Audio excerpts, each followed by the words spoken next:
Hi everyone, on this episode I'm going to be going into detail on how I found out about the cancer diagnosis.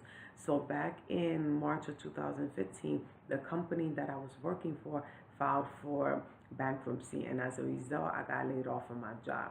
Literally 2 weeks after being unemployed, I found a lump on my breast. And the issue arose because I didn't have health insurance. So I had to get in the process of applying for health insurance, and that took time.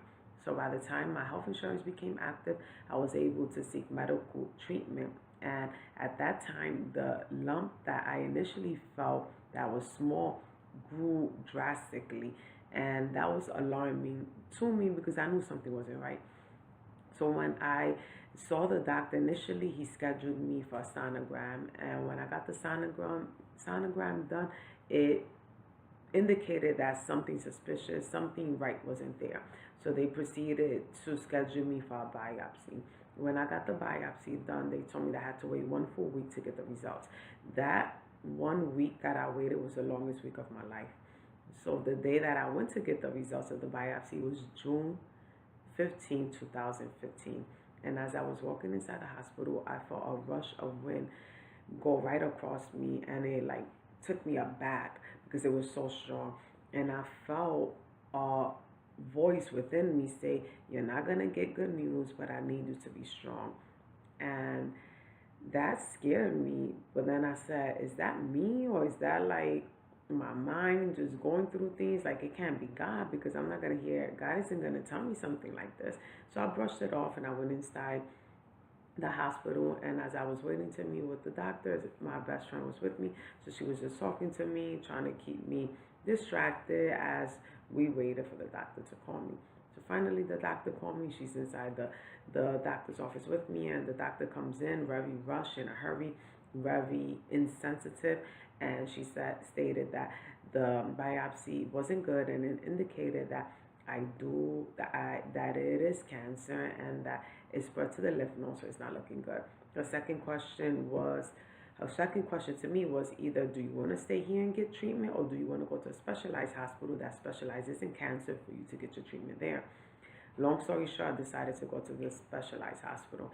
And once I was admitted into that hospital, I had to go through a whole bunch of exams because they wanted to see if that disease spread to any other body part. And unfortunately, it did. Not only did it spread to my breast and lymph nodes, but the PET scan indicated that it spread to my liver. Once that disease spreads to any other body part, it is automatically considered stage 4. And the doctors pretty much told me that they could not cure me of that disease. They could only treat me. They pretty much explained that it's pointless for me to get the lump, the cancer that was in my breast, removed, because to their understanding, I would die of the disease. So it's pointless for them to do surgery. They stated that they were just going to put me on chemotherapy for 6 months and take it from there. They pretty much didn't expect me to survive this. However, God has the final say. I was diagnosed in 2015. Right now we're in 2019 and I'm still alive.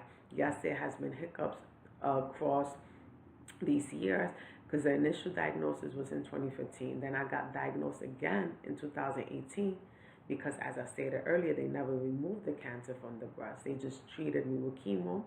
The chemo shrunk the tumor, and it was just there in my body.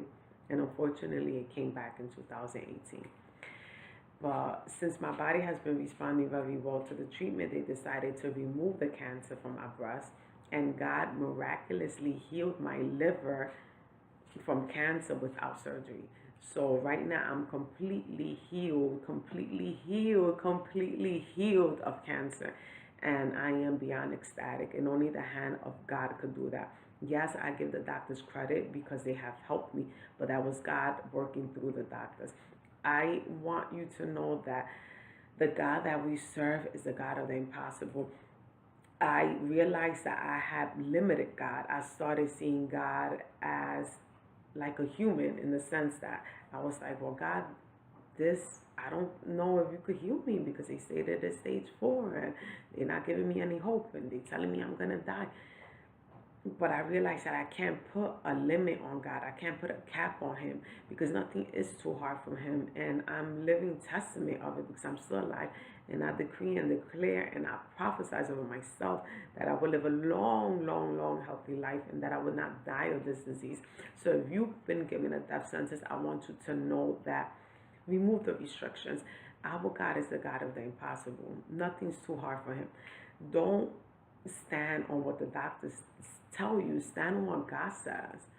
So I just want to encourage you today to know that don't let what the doctors tell you dictate your future.